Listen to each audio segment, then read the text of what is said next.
Hoy tenemos de invitado a Sergio Arias, que tiene un canal de YouTube que se llama Espacio Salvaje.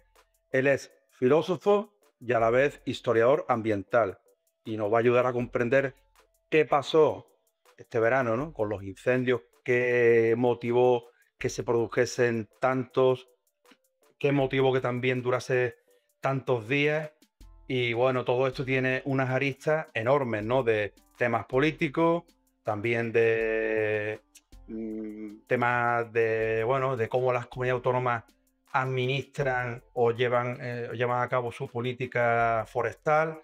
Y bueno, también podemos hablar de la evolución que ha tenido el espacio natural en los últimos siglos, ¿no? Porque también ha habido una sustitución de árboles que antes eran más resistentes al fuego, por ejemplo, como la encina, por otros que son de combustión rápida. Por tanto, ahí también tenemos algo que es importante tratar. Bueno, Sergio, bienvenido, ¿cómo estamos?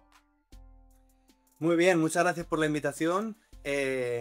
Matizar que realmente estoy haciendo mi tesis en historia de las ideas y por lo tanto está a medio camino entre la filosofía y la historia, pero realmente no tengo formación como historiador. Bueno, hice el máster de historia de la ciencia, o sea que en parte sí, en parte sí. Y bueno, decir que efectivamente la causa de los incendios, pero más sobre todo que la causa, porque sí que tenemos en torno al 90% de los fuegos han sido iniciados por causas antrópicas, bien sean negligencias o pirómanos. Pero esto, aunque suene muy impactante decirlo, no tendría ninguna importancia, es decir, el número total de fuegos iniciados no tendría ninguna importancia si no fuese por la magnitud que alcanzan los fuegos. Porque de hecho, una gran parte de los fuegos que observamos estos últimos años han sido iniciados por rayos en zonas altamente despobladas. ¿Esto qué quiere decir? Que gran parte de la superficie quemada de los últimos años está sobrerepresentada por fuegos de causa natural. De causa natural. Estoy hablando del total de superficie quemada, no estoy hablando del número de fuegos. Porque también es cierto que si un fuego quema una zona con vegetación arbustiva o una zona, en fin, que no tiene... que no es un bosque maduro, etcétera, eso se contabiliza de la misma forma en que se contabiliza el que se queme el Parque Nacional de Picos de Europa. Contabiliza igual, ¿no? Y el número de hectáreas también contabiliza igual y todo se tiene... se mete dentro de las mismas clasificaciones. El problema que yo hablé en el vídeo este que he subido, razón por la cual estamos aquí reunidos ahora, es el qué arde y cuánta superficie arde. O sea, qué tipo de comunidades bióticas arden y en qué superficie, ¿no? Y entonces lo que vemos es que en los ecosistemas actuales de la península ibérica se producen estos fuegos de sexta generación y se alcanza la virulencia que se alcanza en términos de superficie porque han desaparecido los usos tradicionales. Esos usos tradicionales eran sobre todo la ganadería extensiva, en especial. Luego es cierto que se aprovechaba la madera y se extraía de distintas formas y tal, pero realmente lo que impide que el fuego se pueda comunicar en vastas superficies es que haya combustible a nivel de suelo o a nivel arbustivo, ¿no? Que el fuego se pueda expandir y pueda moverse en grandes superficies se debe sobre todo a que el monte se llene de matorral y se llene de arbusto porque no hay ganadería. Entonces, ¿qué sucede con las soluciones que están proponiendo ingenieros de montes? Que yo veo muchos vídeos en programas de radio, televisión, etcétera. Que tú no puedes sustituir un proceso formado en miles de años de convergencia entre la historia humana y la historia natural, como es la ganadería en extensivo, que no solamente converge que no solamente es el resultado de la convergencia de esas dos historias, sino que además se produce a través de un fenómeno que se conoce como biomímesis. ¿Qué es la biomímesis? Biomímesis es literalmente imitar a la naturaleza, imitar a la vida, ¿no? Y es un fenómeno en el que no reparábamos que los seres humanos practicábamos. Y es tan sencillo como, por ejemplo, en el caso de la ganadería se ve claramente que los ganaderos trashumantes copiaban las rutas migratorias de los animales salvajes que había en la península ibérica o en el resto del mundo, y en algunas zonas pues lo siguen incluso haciendo, ¿no? Siguen haciendo esos ganaderos trashumantes de algunas partes del mundo las mismas migraciones que hacen los animales salvajes, ¿no? Entonces, ¿qué quiere decirnos esto? Estas soluciones que dicen los ingenieros de montes y que se han hablado este verano en la televisión, que son soluciones decididas por un conjunto limitado de personas que tienen unos estudios determinados, con unos conocimientos que no digo que estén infundamentados, pero sin duda no están a la altura de un proceso de filtración histórico de miles de años de convergencia entre la historia humana y la historia natural, no puede sustituir esas funciones. Es decir, estas decisiones tomadas desde un despacho irrumpen de manera radical en procesos formados en miles y miles de años. Y es cierto que pueden servir para controlar los fuegos, las decisiones tomadas por los ingenieros de montes, pero no para mantener la biodiversidad. Entonces, yo lo que digo en el vídeo, que recomiendo que veáis porque creo que os va a gustar mucho, es que necesitamos o bien fomentar la ganadería en extensivo o bien recuperar animales silvestres que cumplan esas funciones que cumplían los animales de la ganadería. Y bueno, hay una historia natural ligada a todas estas prácticas, a estos animales y una cronología de la desaparición, por supuesto. Y hay una serie de procesos también históricos detrás de de darnos cuenta de estas ideas, ¿no? Es decir, esta es la fase final de la restauración ecológica. Son ideas que han surgido especialmente en los últimos 20-30 años. Antes ni siquiera estaban conceptualizadas todas estas ideas de la biomimesis y todo eso, porque la ecología tenía una concepción muy cargada de prejuicios mecanicistas.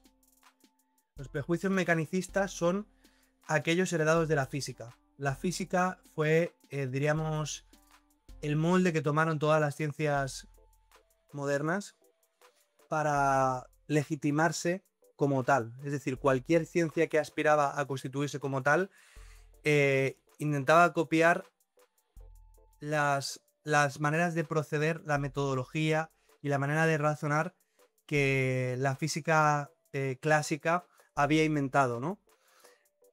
Porque la física clásica tenía un prestigio indiscutible, así lo tuvo hasta comienzos del siglo XX, tuvo varios siglos de muchísimo prestigio, y todas las ciencias que querían justificar su razón de ser copiaban su metodología. ¿Qué sucede?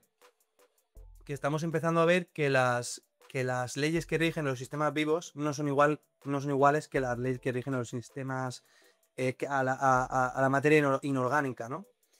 Bueno, no lo estamos empezando a ver, llevamos un siglo viéndolo, pero una cosa es verlo de manera aislada y otra cosa es conceptualizarlo y darse cuenta de manera integrada, ¿no? Y entonces, ¿qué pasa? Que gran parte de esa restauración que se ha hecho y esa gestión que se ha hecho en el siglo XX, que está muy ligada a los ingenieros de montes y todo esto, pues tiene una manera de proceder muy racionalista, muy mecanicista, como decía, muy ligada a cuantificaciones brutas que luego no funcionan así los ecosistemas. En los ecosistemas hay muchísimas más sutilezas, hay mil cosas que no pueden cuantificarse de esa manera tan estricta. Por ejemplo, ¿cómo vas a cuantificar el comportamiento de los animales, ¿no? Que reacciona de manera variable en múltiples relaciones multicausales, ¿no? Y que luego produce dinámicas impredecibles, ¿no? Voy a poner un ejemplo muy básico, muy tontorrón, ¿no? Pero hay especies que no han cruzado el estrecho durante cientos de miles de años de registro que tenemos, que están ahí y un día de repente empiezan a cruzar el estrecho. Tú puedes decir, bueno, se debe a que el clima está cambiando, lo que sea, pero tú no puedes determinar en qué momento va a producirse eso, ¿no? Y en el momento en que se produce, depende del peso que esa especie tenga en los ecosistemas, si se trata de una especie clave, si se trata de... En fin, las consecuencias van a ser inesperadas, ¿no? Porque los sistemas biológicos se rigen por la teoría del caos, de forma que cuando tú empiezas a introducir elementos, las consecuencias en muchas ocasiones son dispares con respecto a las condiciones iniciales. Entonces, intentar sustituir, como se está haciendo a día de hoy con los ingenieros de montes, ¿no? Un conocimiento y una forma de proceder que los ganaderos han practicado durante miles de años en técnicas que no eran la decisión de ninguna persona en particular, que eso es el valor que tiene la tradición, y en este caso la tradición práctica, que eran procesos de abajo arriba, es decir, eran el resultado del ensayo y el error de miles de personas probando cómo producir de una manera que les diese de comer, pero al mismo tiempo mantuviese el entorno que les rodeaba, porque si sacrificabas el entorno que te rodeaba para comer hoy, mañana no comías. Y no solo era mañana, pasado, sí. Sergio, una preguntilla. A ver, ¿desde cuándo se tiene constancia de incendios en España? O sea, incendios de hace a lo mejor 200 años, 300 años. Esos incendios, evidentemente, no se sofocaban con hidroaviones, ni con coches de bomberos, ni con nada de nada. Los incendios tendrían un alcance bastante importante. Imagino que los vecinos intentarían, ¿no? Hacer, bueno, con lo de tierra quemada, ¿no? Imagino que esa técnica la utilizarían ya hace varios siglos, supongo, ¿no? Simplemente por supervivencia. Pero, ¿cómo que ahora, con los medios que tenemos, ocurren estos incendios? Entonces, antes, siglos atrás, ¿cómo eran los incendios? Es algo que nunca he sabido. Claro, es que siglos atrás, o incluso hace un siglo atrás, los incendios, el número de incendios que pudieran llegar a ser problemáticos era mínimo, porque el fuego no tenía capacidad expansiva. El fuego no tenía capacidad expansiva porque, aunque España a comienzos del siglo XX tuviese, creo que son 18 millones de habitantes, creo que son 18, no estoy totalmente seguro, pero creo que son 18 millones de habitantes, es decir, menos de la mitad que hoy. Y además esos habitantes consumiesen mucho menos recursos. Si bien es cierto que hoy día dependemos del comercio internacional, por lo tanto, usamos recursos de fuera que compramos a través de bienes, en muchas ocasiones intelectuales o basados en sector servicios, turismo, etcétera. Entonces, no podemos hacer una cuantificación clara de cuánto consumían los españoles de hace un siglo de lo que es del territorio nacional y cuánto hoy. O sea, es más complejo, pero consumían mucho menos en términos generales. Y de hecho, hay una cosa muy curiosa, ¿vale? Es cierto que los bosques han crecido muchísimo, ¿vale? En el último siglo. Han crecido mucho por abandono del territorio. Pero no ha crecido en igual grado la biodiversidad y el estado de conservación de las especies. Es decir, los bosques hace un siglo eran menores, pero había una mayor distribución del lobo ibérico, ¿no? O del oso pardo, o del lince, o de 1000 especies. ¿Eso qué quiere decir? Que tenemos que atender a... no se puede valorar las cosas de manera mecánica cuando se habla de conservación y de naturaleza. Hay que atender a otras cosas. Y el tema de los fuegos, por no desviarme del asunto, los fuegos no tenían capacidad expansiva porque todo estaba lleno de ganaderos trashumantes. En España había unas rutas de trashumancia que son las conocidas como cañadas reales, que, como he dicho al inicio, mimetizaban las migraciones de los grandes herbívoros que hubo aquí hasta hace unos cuantos siglos. Y esas cañadas reales transportaban cabezas de miles, cientos de miles de cabezas de ganado todos los años, de un lado para otro, abonando el suelo, transportando semillas, impidiendo que el suelo se convirtiese en matorral y en arbusto. Entonces, ¿qué pasa? Los incendios, esta nomenclatura de las generaciones que se usa ahora, que parece ser que fue desarrollado por el equipo de ingenieros de montes de Cataluña. Los incendios han ido haciéndose más virulentos, especialmente a partir de la segunda mitad del siglo XX. Es decir, todos estos fenómenos que tenemos a día de hoy, de que los incendios son capaces de generar incluso rayos, ¿no? Por los cambios que inducen de la temperatura de la atmósfera, subidas y bajadas de... En fin, esos incendios tan virulentos, capaces incluso de generar rayos y iniciar incendios en otros lugares, es un fenómeno que no es que lo esté creando el ser humano, no es que sea antrópico, pero sí que está inducido por las irregularidades introducidas por el ser humano en sistemas culturales y biológicos, sociobiológicos, como era en el caso de los ecosistemas de Europa, pero también sucede en otras partes donde había culturas indígenas que han desaparecido, como en California, así que eso lo tratamos ahora.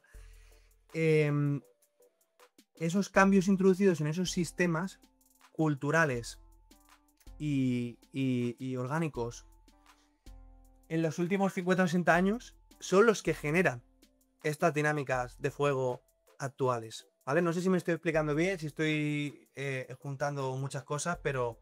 Sí, no, sí, bro, que la idea al final es esa, que normalmente debido a la forma de los ganaderos de, bueno, de cuidar campo, las cañadas reales, pues se daban unos mecanismos básicos que no posibilitaban que estos incendios creciesen. Pero hay una cosa que en España ocurre, que es que, no sé, ya los datos que tú tienes, vaya, esto es una idea muy general, ¿no? Tampoco datos de repoblación no sé mucho, pero en España a partir de principios del siglo XX se dio un fenómeno de repoblación bastante grande de especies vegetales. Todos los árboles que se quitaron para la producción de carbón vegetal, sobre todo en la mitad sur, porque aquí el carbón mineral había, pero era menor. El carbón mineral estaba sobre todo en Asturias, ¿no? En el norte, ¿no? Entonces aquí, para los altos hornos, pues se tendía también a usar esa madera, ¿no? Para hacer de combustión para los altos hornos, ¿no? Bueno, en parte, ¿no? También hay carbón de la zona de Sevilla, ¿no? De Sierra Morena. Entonces, se da ese proceso de repoblación de especies de crecimiento rápido. Crecimiento rápido que son también bastante más... que arden más rápidamente. Son también que arden como mucho más rápido que el encina o la cornoque, que son las especies realmente originarias, porque el pino y el eucalipto son secundarias, ¿no? Son plantas secundarias, no son primarias. Y esas plantas, esos árboles que digas, son de combustión rápida. Entonces, cuando en las repoblaciones que se dan, sobre todo ya en la época del franquismo, ¿no? Los años 50, especies de crecimiento rápido, que arden rápido también, pues entonces los incendios pues tiran, vaya, crecen como se expanden como una mancha de aceite, ¿no? Y si a eso añadimos el hecho de que las políticas ambientalistas pues han prohibido que esas tradiciones de los ganaderos no se hagan, pues tenemos ya el cóctel molotov, ¿no? Es que, no sé, y encima con el gobierno último, que también ha medido unas leyes de conservación de la naturaleza que han puesto más trabas a los ganaderos, ¿no? Claro, bueno, hay varios asuntos aquí. Por supuesto, lo que estabas comentando de que las repoblaciones con especies de rápido crecimiento están detrás de la virulencia de los incendios. No es que, bueno, el eucalipto es originario de Australia, pero por ejemplo, los pinos, la mayor parte de las variedades de pino que se han usado son pinos autóctonos, pero que nunca se presentan de manera espontánea o en rara ocasión en forma de una pinada de monocultivo, ¿no? Eso sí que ha sido algo también propio de los ingenieros de montes, ¿sabes? De estas decisiones tomadas desde arriba que, bueno, pues han desatendido las cosas que podían conocerse de cómo eran los ecosistemas y en fin. ¿Por qué? Porque se quería priorizar la creación de bosques de rápido crecimiento frente a una visión más basada en la conservación. Es que hay que pensar que el tema de la conservación de la naturaleza es tan reciente O sea, el conocimiento que tenemos de ciertos asuntos y el abordaje frontal por parte de las instituciones políticas para hacer conservación real, estoy hablando de considerar que la naturaleza tiene valor intrínseco, no solo instrumental. Eso es algo muy, muy, muy reciente. Y bueno, lo que estabas comentando con respecto a los ganaderos y las medidas conservacionistas, etc. Es cierto que las medidas conservacionistas, a veces, queriendo dejar la naturaleza autónoma, estamos sin querer, o sea, queriendo dejar espacios sin gestión, estamos sin querer provocando que haya catástrofes ecológicas. Es decir, que queriendo hacer algo bueno, porque no me cabe ninguna duda de que yo estuve muchos años de militante con asociaciones ecologistas y los conozco en primera mano, y me consta de que la amplísima mayor parte de ellos lo hacen con buena intención, ¿sabes? No lo hacen con mala intención, por supuesto, ellos no quieren acabar con la naturaleza, ni mucho menos, es justamente lo contrario de lo que persiguen. Lo que sucede es que, efectivamente, si tú un espacio no intervienes en él, pero han desaparecido todos esos elementos que hacían que el espacio fuese funcional, es casi que peor. Es decir, es mucho más beneficioso para la biodiversidad que haya ganaderos a que no los haya. Si quieres que en un espacio haya una autonomía total de los procesos y no haya ganaderos, que a mí me parece, y en mi canal hablo mucho de eso, que es una opción muy plausible, especialmente ahora que gran parte de España se está quedando abandonada y podemos hacer grandes parques nacionales donde conservemos la biodiversidad y nos nutramos de actividades turísticas, silvicultura y otras explotaciones que no sean dañinos con la biodiversidad. Si tú quieres que esos espacios estén totalmente autónomos, necesitas que esos elementos que hacen que el espacio funcional estén. Hace falta grandes herbívoros, hace falta grandes carnívoros, hacen falta, en fin, una serie de condicionantes previos antes de poder dejar el espacio su aire, porque si no va a pasar esto, que un rayo te lo va a quemar entero, ¿sabes? Entonces es curioso que a veces, sin pretenderlo, ciertas medidas ecologistas o ambientalistas, teniendo buena intención, sin embargo, terminan teniendo el resultado contrario. Efectivamente. Pero no porque... Sí. También otro factor es que parece, yo no sé ya la estadística, si será una estadística modificada adrede o no sé, pero dicen que los incendios forestales son más causados por factores humanos, bueno, han sido provocados que no. No sé, ¿tú qué datos manejas de causas de los incendios forestales en los últimos años? ¿Cuáles pueden ser más o menos? Si las enumeramos, yo sé que es difícil, pero bueno, dentro de cabe, ¿cómo se puede enumerar porcentualmente? Sí, como comentaba al inicio, creo que es el 90% de los incendios han empezado por negligencias humanas o por pirómanos. Pero es que no, ese de nuevo para mí no es el problema, porque yo estoy en muchos foros de ecologistas y comparto mis vídeos y por ejemplo con el último vídeo que subí, pues me cayeron unas críticas muy duras y yo me defendí. Y es que hay muchos ecologistas, muchos científicos también, ecólogos, ambientólogos, biólogos, etcétera, ingenieros de montes, etcétera, que piensan que, bueno, que la biomasa puede seguir acumulándose y que si no el fuego no se inicia no hay ningún problema. ¿Saben? El problema es que los fuegos son causados por el ser humano, pero es que eso da igual, porque si la biomasa sigue acumulándose, basta con que un solo rayo toque el suelo, cuando haya llegado a un punto de acumulación suficiente, como para que ardan, no 50.000 hectáreas, 40 y pico mil, como han ardido este año en algunos incendios, son medio millón, como sucede en Siberia o como sucede en otras, o en Canadá, que hay fuegos que arrasan superficies similares el tamaño de una provincia española o a la suma del total de fuegos que hemos tenido este año, ¿no? ¿Por qué? Porque la biomasa está continua. Si es que al final el gran problema es que la biomasa está continua, no es tanto que el número de fuegos que haya. Así que yo creo que tenemos que incidir en esa parte. La cuestión ¿es viable económicamente llevar a los españoles a trabajar al campo como ganaderos? ¿Quieren los españoles, los jóvenes españoles? Estamos muy acostumbrados ya a vivir en la ciudad con todas las comodidades, con un ganadero trashumante o un ganadero no extensivo, pero en concreto un ganadero trashumante tenía que vivir durmiendo en el monte, en cuevas en muchas ocasiones. Es cierto que ahora hay unas familias de ganaderos trashumantes que sobreviven en España, que reciben subvenciones estatales y tal, y que ellos tienen sus caravanas y todo eso, ya no tienen por qué dormir en una cueva, ¿no? Es decir, van con un equipo más sofisticado, pero ¿quién quiere vivir esa vida de ganadero itinerante o incluso de ganadero en extensivo en una montaña?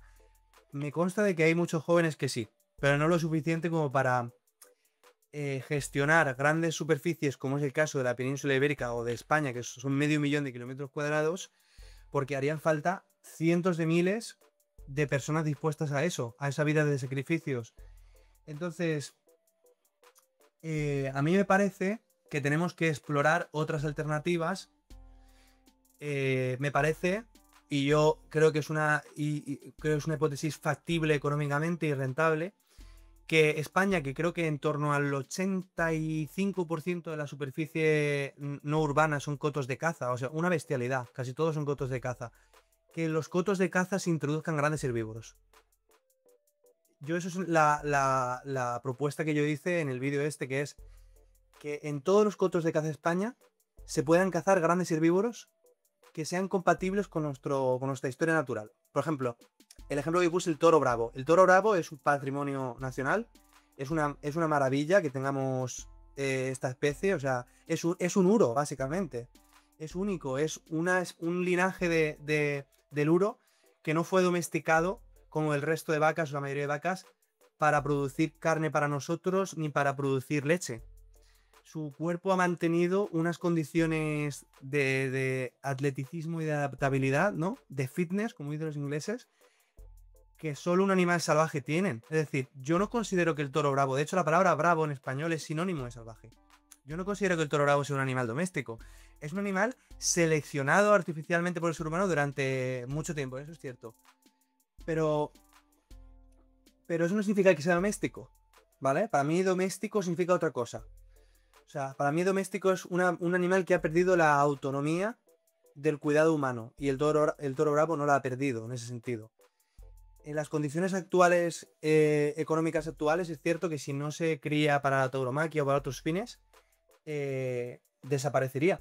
Pero yo aquí lanzo la propuesta, bueno, ¿por qué el toro bravo no puede ser una pieza cinegética más? Y está en los cotos de caza junto con el resto de especies. Porque de verdad el cambio sería sustancial. Es que el toro bravo, con el peso que tiene y los hábitos que tiene alimenticios, impide que la dehesa, que es donde vive el toro, se matorralice. La dehesa está siempre limpia, la dehesa no hay incendios. Los incendios que hay en la dehesa son muy bajos. Cuando el fuego llega a la encina o al alcornoque, no lo quema, no tiene capacidad de quemarlo, porque el material combustible es tan pequeño, porque el toro con su pisoteo y con su depredación está siempre manteniendo la dehesa a raya. Y bueno, ahora sabemos que es que la dehesa es uno de los lugares más ricos en biodiversidad de mediterráneos. O sea, es que la dehesa es un santuario de la vida, que es esa perfecta convergencia entre la historia humana, en este caso una actividad cultural como es la tauromaquia, y la historia natural. Y la tauromaquia se lleva practicando en la península ibérica, no sé si eran 5.000 años. Hay una filósofa de la tauromaquia que se llama Mariate Covaleda, que ha escrito mucho sobre la historia y los principios de la tauromaquia, y ella explica cómo la tauromaquia, que es un ritual de adoración de culturas precristianas al toro, de adoración y en términos de deidad, o sea, en términos de deidad, ¿no? En su mitología, en la mitología fundacional de los pueblos de aquí de Iberia, de todos los pueblos que pasaron, se fue filtrando esa mitología y esa veneración a estos animales, porque tendrían que tener algún tipo de uso muy importante para las gentes que habitaban aquí, igual que como lo hicieron en otras partes del Mediterráneo y de la India. O sea, la distribución fue muy amplia de esas religiones adoradoras de los grandes bovinos, pero con el tiempo fue desapareciendo hasta que sucede esta cosa tan históricamente improbable, que es que los ibéricos, también en el sur de Francia, encontramos una forma de compatibilizar esos ritos dentro del nuevo mundo cristiano. O sea, producimos lo que se conoce como un sincretismo, que es la adaptación entre una forma de vida o unas creencias de una cultura preexistente a las de la nueva cultura hegemónica. Entonces, bueno, luego se transforma la tauromaquia y ya se convierte en algo que no tiene nada que ver. No creo que a día de hoy nadie vaya a los toros para hacer una religión del toro ni de la vaca.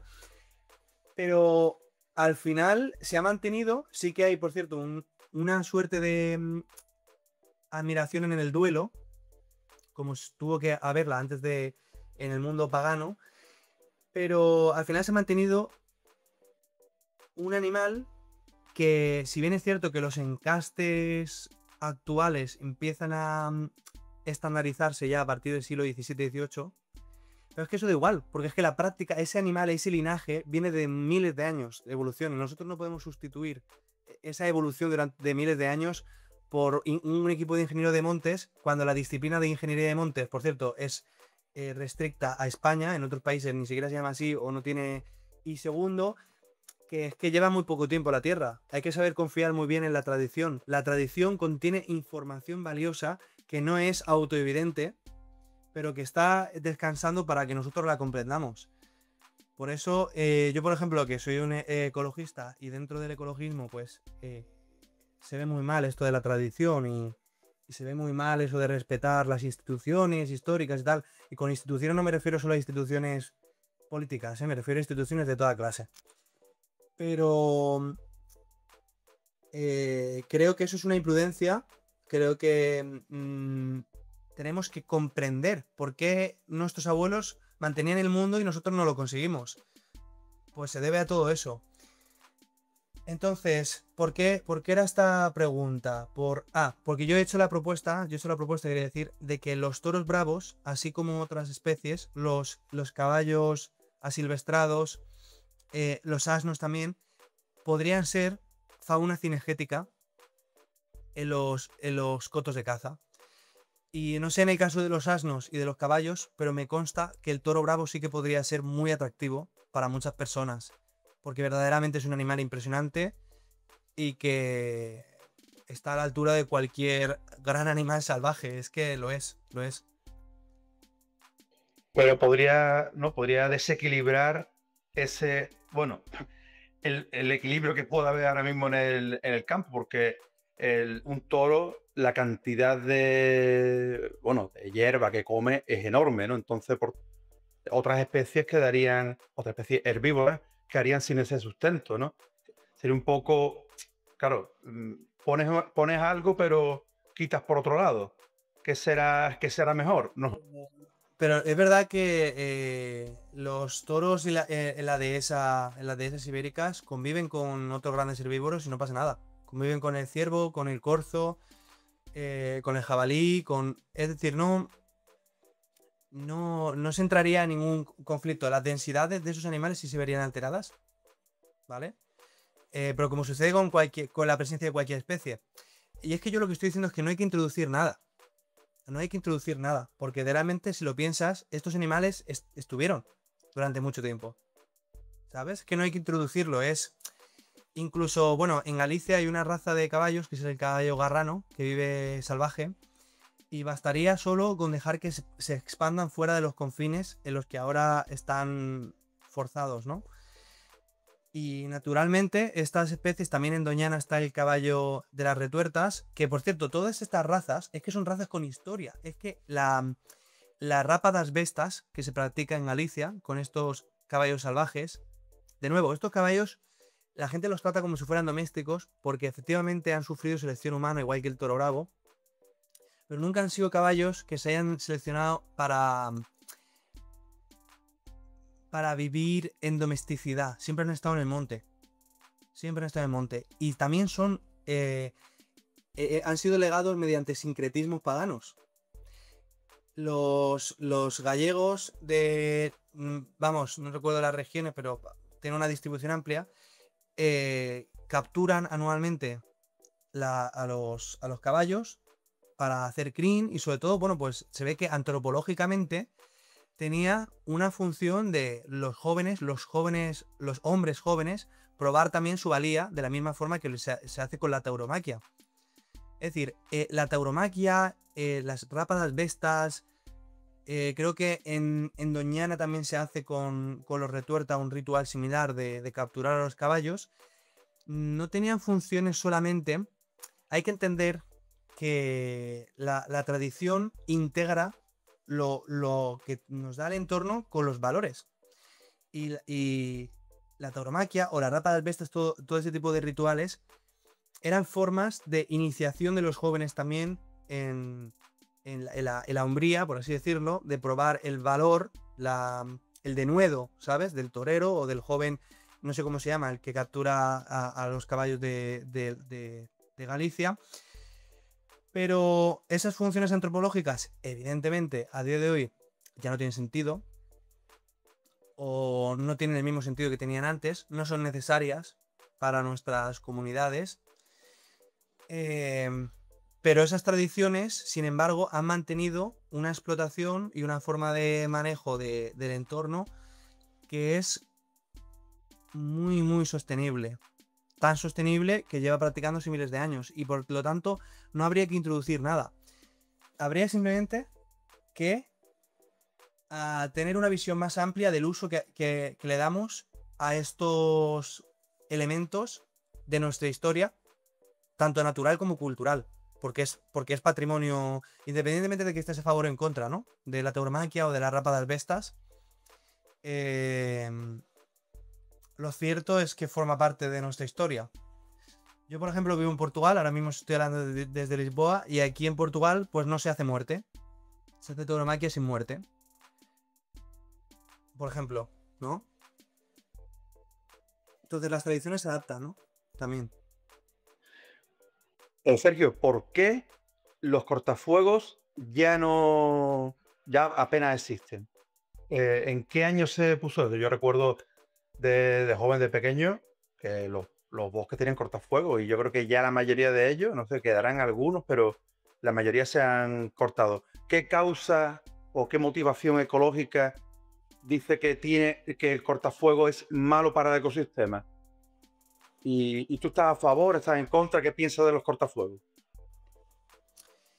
Bueno, yo pienso que los cortafuegos en determinadas áreas pueden tener su función, pero incluso yo he leído algún estudio hace tiempo, no es que lo tenga muy fresco, pero que hablaba de que los cortafuegos creaban ecosistemas de transición y que muchos animales aprovechaban esos claros, ¿no? Pero realmente los cortafuegos, de nuevo, hay que pensar que es una invención muy, muy reciente.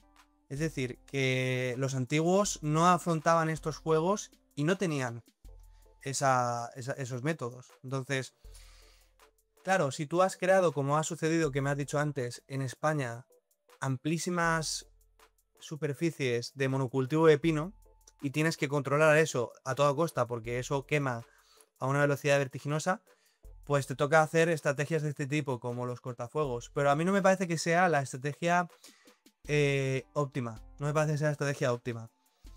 Me parece que es un parche que no puede solucionar el hecho de que los ecosistemas estén desequilibrados porque han desaparecido la ganadería o porque son monocultivos de pino. Entonces, al final creo que había que trabajar en eso, más que porque no ha funcionado. Fíjate cómo los cortafuegos no han impedido que las generaciones de incendios se vuelvan cada vez más virulentas, ¿no? Y yo pienso, es que es una visión un poco impopular y poco conocida, la que yo sostengo, pero que es que el racionalismo humano, las decisiones tomadas unilateralmente desde arriba, no funcionan ni para la economía, ni para la ecología, ni para la sociedad. Mira lo que estamos viviendo hoy, ¿no? Culturalmente, cómo nos quieren decir con quién nos metemos en la cama, con cómo tenemos que gastar nuestro dinero, con quién. claro, eso produce reacciones en cadena a nivel social inesperadas, porque las culturas humanas son sistemas, igual que los ecosistemas, y los sistemas culturales humanos funcionan con ideas que son codependientes entre sí. Exactamente igual que en un ecosistema el rol ecológico que desempeña el lobo resulta que luego se beneficia del castor y que luego el rol que desempeña el castor se beneficia de los pájaros y todo está conectado. En la cultura humana sucede un poco igual. Entonces tú te pones a tocar cosas desde arriba, desde el Estado, diciéndole a la gente qué es lo que tiene que hacer en su vida privada, y no estás afectando solo a la vida privada, estás afectando a la salud psicológica de las personas, a la disposición para afrontar sacrificios, con ello a la capacidad competitiva del país. O sea, como que empiezan a haber efectos en cascada que tú no has tenido en cuenta, ¿no? Y yo creo que por eso desconfío un poco desconfío de las propuestas que hacen los ingenieros de montes. No creo que sean soluciones ciertas, y no creo que roturar el monte no vaya a solucionar este problema. Además, se ha comprobado que muchas veces los cortafuegos no impedían que las piñas de los pinos saltasen, incendiadas a veces, porque es un mecanismo natural que han desarrollado para... Precisamente los pinos aprovechan el fuego a veces para expandirse y para crecer luego en mayor grado. Son especies epirófilas. Entonces, se ha comprobado que muchas veces esos cortafuegos, aunque los hicieses de 50 metros, que es una salvajada de distancia, eso no te impedía que una piña saliese disparada y saltase el cortafuegos. Entonces, yo sé que es muy tentador estas soluciones de mecánicas, ¿sabes? Como el que el coche se ha roto en esta pieza, pues le cambiamos la pieza y ya está. Pero es que la naturaleza es como un organismo. No es como un mecanismo, es como un organismo. Entonces, yo no incidiría en esas soluciones. Bueno, dos noticias así de ámbito ambiental. Una a nivel, bueno, español, en este caso de Extremadura, y otra lo de el sargazo. A ver qué opinión tienes tú, porque leí ayer una noticia de que hay una mancha de sargazo de no sé cuántos kilómetros enorme, pero bueno, en cuanto a la de aquí, es el desembalse, no recordaba el nombre del envase, lo estoy buscando, yo sé que era en la provincia de Cáceres, es el vaciado del envase de Alcollarín, porque se encontró una especie invasora, no sé, asiática o no sé de dónde, la especie se llama la pseudo rasbora parva, y por lo visto vaciaron ese embalse, que aparte de darle agua a la comunidad de regantes de allí de la zona, también servía para turistas que iban a ver pues especies animales, sobre todo aves, y suponía también, aparte ya de lo que es el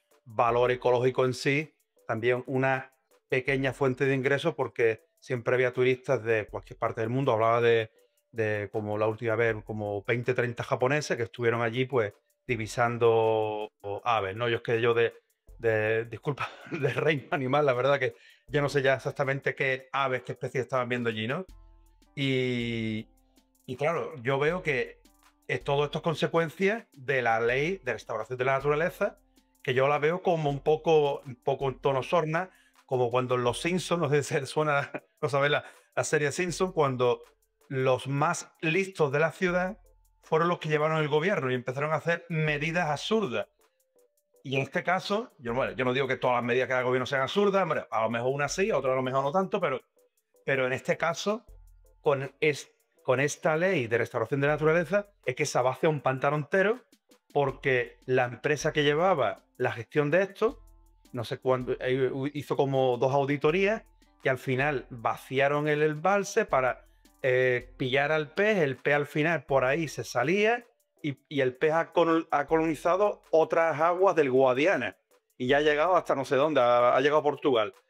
Yo de esto veo que como que se pretende inculcar o reglar el espacio rural, el espacio del campo, lo pretenden hacer gente con unos principios urbanitas, y que como que tienen ven el campo de una forma como paternalista y no sé, como que no piensan en que hay unos vecinos que no sé, yo como yo que lo quiero saber cómo tú esto lo ves, porque tienes más conocimiento que yo sobre el asunto, entonces me gustaría ver cómo matizas tú esta noticia. Sí, tienes mucha razón con que se toman decisiones unilaterales, no teniendo en cuenta las consecuencias derivadas de esas decisiones. Y claro, pues en muchas ocasiones, pues en pro de, en este caso, la conservación o de otros asuntos, las instituciones toman estas medidas que son totalmente desconsideradas, ¿no? Con las personas que están lidiando de manera inmediata con el problema, ¿no? No sé hasta qué punto la pseudoraspora parda que me has hablado, tendría que investigar más, es tan peligrosa como para llevar una medida de este tipo. Hay veces que las especies invasoras pueden llegar a ser verdaderamente peligrosas y hay que tomar medidas radicales, pero bueno, pues tendrá que haber también, digo yo, una divulgación, una compensación, ¿no? No tomar así las medidas a por las bravas, y también tiene que estar muy justificado, ¿no? Es decir, ¿cuál es el riesgo a que esta especie invasora está sometiendo tanto a la biodiversidad local como a las personas, que en muchas ocasiones también las personas están en riesgo? Entonces, bueno, pues es que tendría que investigar más este tema, pero tienes mucha razón de que tomamos decisiones desde las ciudades que son desconsideradas con el campo a veces y se siembra esta lucha. Es que ha sucedido una cosa muy curiosa con el campo. A finales del 19 y comienzos del 20, los estados lanzan campañas de colonización interna. ¿Vale? La colonización interna es el sacar provecho a los territorios del país. Esto en el caso del franquismo sobre todo se ve con mucha claridad. No solamente ya por los pueblos de colonización en sí mismos, que fueron urbanizaciones creadas para llevar personas a explotar zonas que no estaban rentabilizadas, sino también en cómo las tecnologías son introducidas y fomentadas por el Estado. Aunque ya se había hecho antes, como digo, desde el final del 19 y comienzo del 20, los estados llevan comisiones de científicos que explican a la gente del campo pues cómo implementar, por ejemplo, fertilizantes, agroquímicos, cosas por el estilo. Y al principio hay resistencias al uso de estos productos, y luego con el tiempo, viendo los resultados, que siempre son pan para hoy, hambre para mañana, pero claro, dan pan para hoy, sobre todo cuando hay pobreza, pues todo el mundo lo abraza, ¿no? Fueron siendo implementados a escala de grandes naciones. ¿Qué sucede? Que una vez estos métodos fomentados por instituciones estatales y asimilados progresivamente por las poblaciones de los campos, que habían vivido en una manera de explotación, en el caso de España, prácticamente en régimen de subsistencia, y también en formas de vida muy espontáneas para con el medio, como decía antes, desarrolladas a través de la historia de manera filtrada y no decidida por nadie en particular, ¿no? De manera muy orgánica.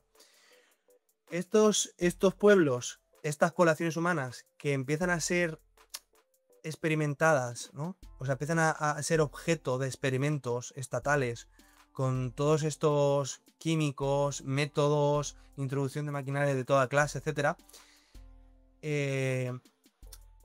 Yo creo que, claro, ahora se sienten un poco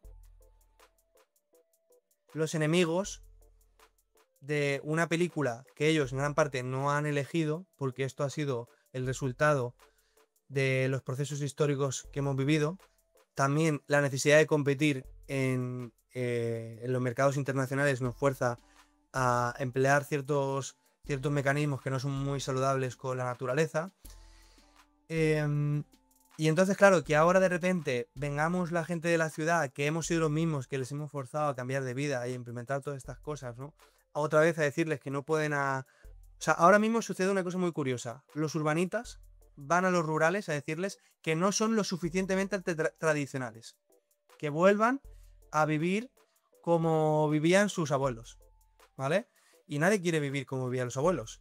Porque efectivamente, si puedes usar unos agroquímicos que te van a incrementar la producción, pues los vas a usar, ¿no? Entonces, es una situación muy complicada. Yo creo que hay que resolverla sin intentar avivar el conflicto, porque pienso que es que la naturaleza, Tomás, es tan importante. Es que la naturaleza nos da de comer. Es que nos da de comer, es que no es un capricho estético, ¿sabes? Entonces, creo que tenemos que resolver estas diferencias dialogando. Sé que muchos urbanitas en el ecologismo sucede que, como cualquier activismo, está lleno de, no quiero hablar mal, pero está lleno de malcriados, ¿vale? Está lleno de malcriados, pues son gente que, bueno, pues ve la oportunidad de darle a su vida una narrativa que, en fin, a lo mejor no tiene, a través del conflicto. Pero también te voy a decir una cosa. Si bien es cierto que estos personajes existen, una mayoría de las personas que yo conocí en los años que estuve de activista eran personas que creían en lo que... las ideas que defendían, ¿eh? No eran personas que estaban ahí solo para bueno, porque están cabreados con la vida y hay que encontrar una forma de estar cabreado que sea legítima, ¿no? Los hay. Y muchas otras cosas, pero que esas dinámicas están en todas las estructuras sociales. En todas las estructuras sociales hay, en cualquier ámbito, en la universidad, en cualquier... donde exista un grupo social y existan centros de poder y existan... va a haber todo este tipo de cosas. Va a haber todo este tipo de personas que aprovechen las causas, que se quieran lucrar a título individual de cosas que en realidad ni le van ni les vienen, ¿sabes? ¿Qué estamos viviendo ahora con determinadas causas internacionales? ¿Cómo se instrumentaliza Ucrania o Gaza según lo que te interese, ¿no? El gobierno ahora está instrumentalizando el tema de Gaza. Bueno, hay una carta de Pedro Sánchez hace 2 años entregándole el Sáhara Occidental al rey de Marruecos.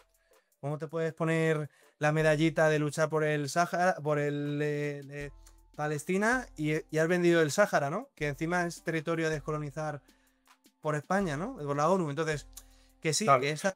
Pero luego hay mucha gente que de verdad cree en la causa de Gaza, ¿entiendes? Es que lo que pasa es que siempre hay unos buitres ahí por medio cruzados que se aprovechan de los sentimientos legítimos de muchas personas, ¿sabes? Para, bueno, y esto pasa con el ecologismo y mucha gente entra en sensacionalismo igual.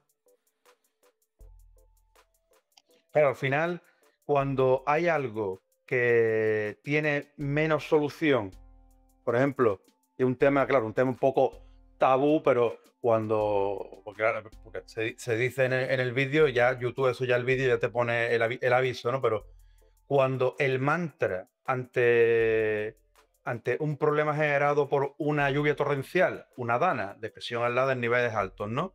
Danas que se dan en el Mediterráneo por el contraste de temperatura, ¿no? El calor que conserva el Mediterráneo y esa bolsa de aire frío en altura que baja estas latitudes. Entonces, por eso se producen las danas, ¿no? Bueno, pues le echa la culpa al cambio climático.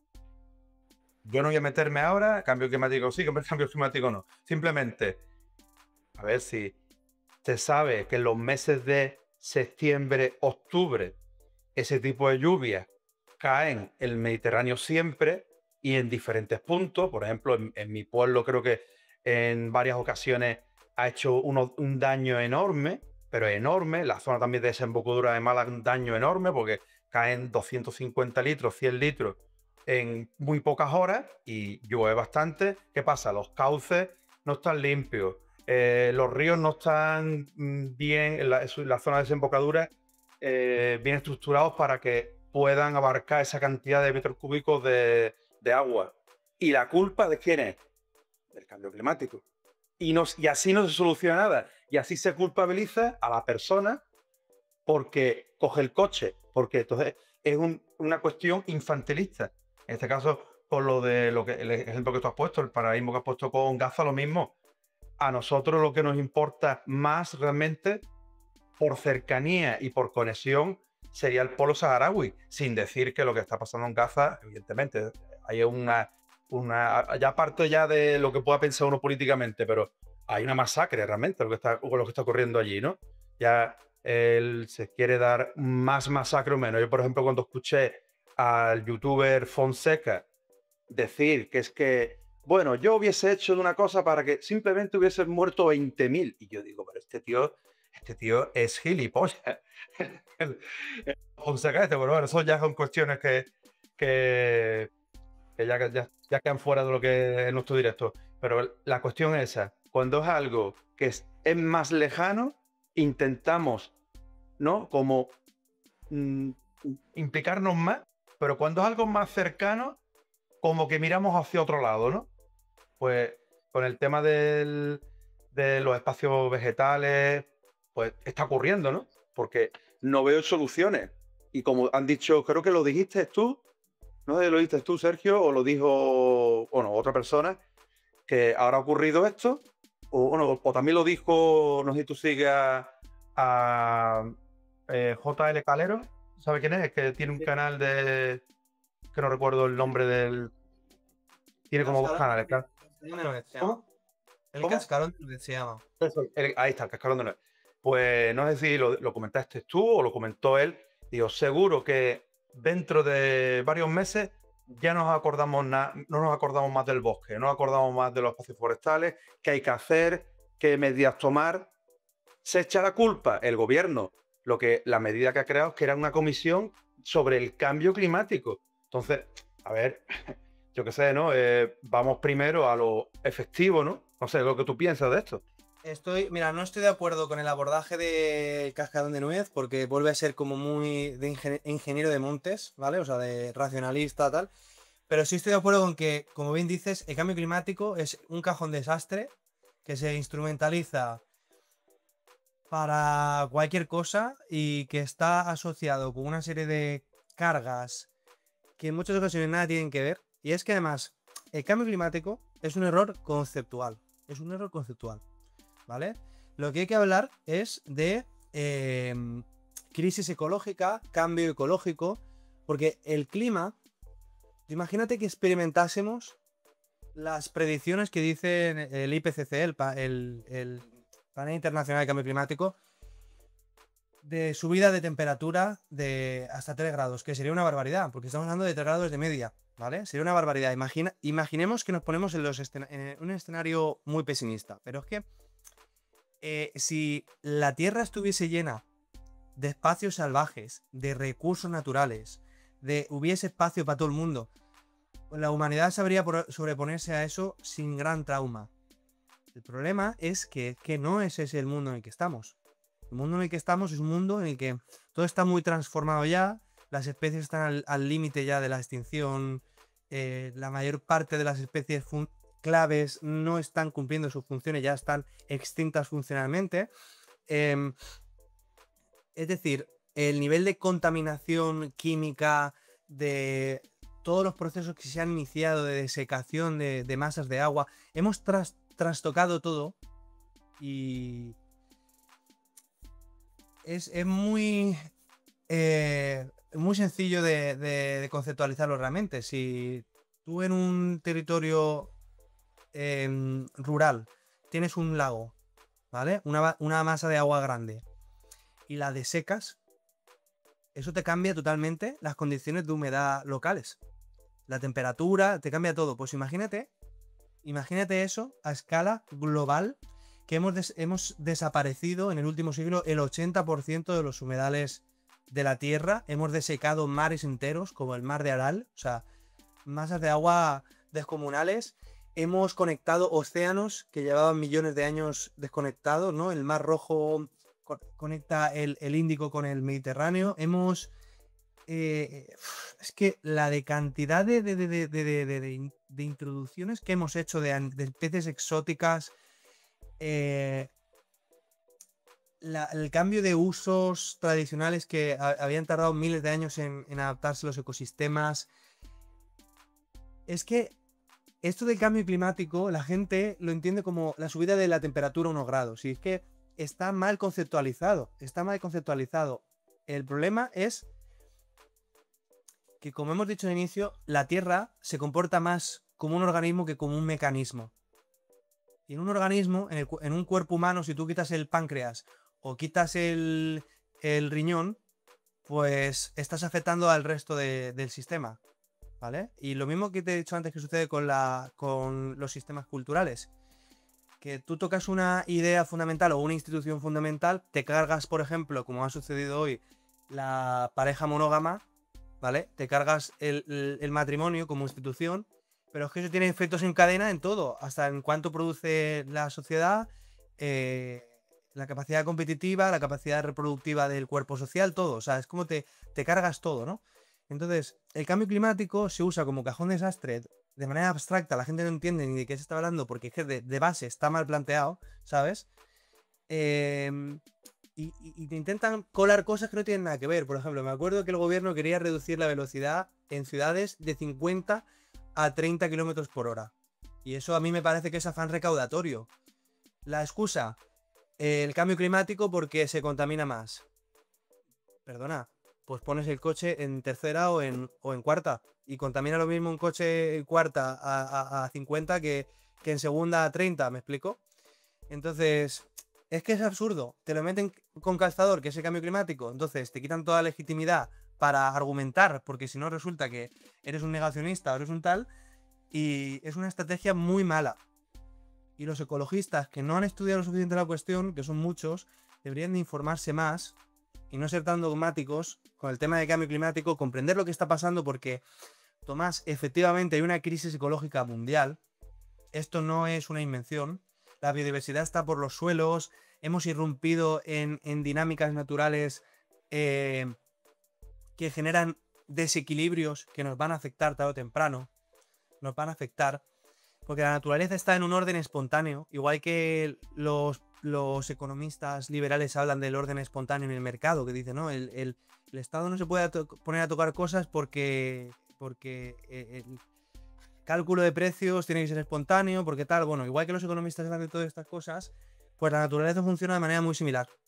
Muy, muy similar. Y las introducciones que el ser humano ha introducido, sobre todo en los últimos 2 siglos y medio, son tan colosales, son tan absolutamente colosales que van a haber eventos naturales impredecibles como resultado de eso. Y gran prueba son los grandes incendios que estamos viviendo, que nunca habíamos conocido incendios de este tipo. No estaban en nuestra historia. Estos incendios de sexta generación se parecen a los incendios del Carbonífero. Es decir, el inicio de la colonización de las plantas de la Tierra, como no había todavía grandes herbívoros, las plantas crecían mucho y la única manera de que las plantas se controlaban era el fuego. Y es lo que está pasando un poco a día de hoy, que estamos llevando a la Tierra a esta serie de eventos extremos, entre los cuales el cambio climático, tal y como es planteado, es erróneo, aunque sí que hay un punto de razón, que es la crisis ecológica. Hay una crisis ecológica real, Tomás. Esto no es una invención de... No es una invención de la extrema izquierda ni nada por el estilo. Esto está muy bien estudiado, ¿eh? Bueno, Sergio, ha sido un placer tenerte aquí. Hemos tocado varios temas, más bien focalizados en los espacios vegetales, aunque también ya hemos también tirado hacia también cuestiones de ámbito de bueno, implicaciones económicas, ¿no? De estas políticas que, aunque pretenden hacer algo bueno, pero muchas veces chocan con contradicciones de los usos y costumbres de la gente en el campo y también de la cotidianidad en la ciudad. Y bueno, son cuestiones que ya son bastante complejas, pero hemos hecho un buen análisis, bueno, ha hecho un buen análisis de la situación. Yo emplazo a todos los que estén viendo el vídeo, los que lo vean con posterioridad, y también dejaré el canal de YouTube de Sergio, que es Sergio Arias, Espacio Salvaje. Lo pondré ahí para que puedan acceder a sus vídeos. Yo he visto varios vídeos tuyos, me ha encantado, así que a ver si esta semana que viene, ver algunos más, así de cuestiones que sean interesantes y eso, animo a que todo el mundo pues disfrute de sus conocimientos, que la verdad que son bastante amplios y bueno, y también te expresan muy bien, que eso también se agradece, ¿no? Que haya gente que vaya al grano y que explique las cosas tal como son, como los vídeos que yo he visto, que está todo muy sistematizado y la verdad que chapo por tu canal. ¿Cuánto llevas, por cierto? ¿Cuánto llevas con el canal? Pues llevo muchos años, lo que pasa es que publicando de manera regular, es decir, continuada los últimos 2, sin grandes resultados. Pero bueno, no pasa nada porque yo sigo haciendo mi tesis doctoral, que espero acabarla este año. Y sigo haciendo mi vida y el YouTube es como que es una vía de escape para no darle la chapa a mi novia o a mis padres. Entonces, y bueno, también he estado ojeando tus vídeos. Aquí tienes un seguidor, un nuevo suscriptor. Muchas gracias. Y bueno, estamos en contacto para lo que necesites. Pues bueno, a toda la comunidad que ha estado viendo este vídeo, bueno, hay hoy menos gente, otros días ha habido a lo mejor algo más, ya depende también un poco de la fecha, creo que la gente está aprovechando este veranillo de San Miguel más o menos, estamos ahí más o menos en la segunda quincena de septiembre, ¿no? Y por ejemplo, hoy en Málaga la verdad que ha hecho buen día, ayer también más o menos y bueno, imagino que en otros puntos de España también estará la gente aprovechando pues estos días antes de que llegue ya el frío y lo dicho, Sergio, muchas gracias de corazón y ya nos vemos otra ocasión. Muchas gracias. Venga, chao, adiós.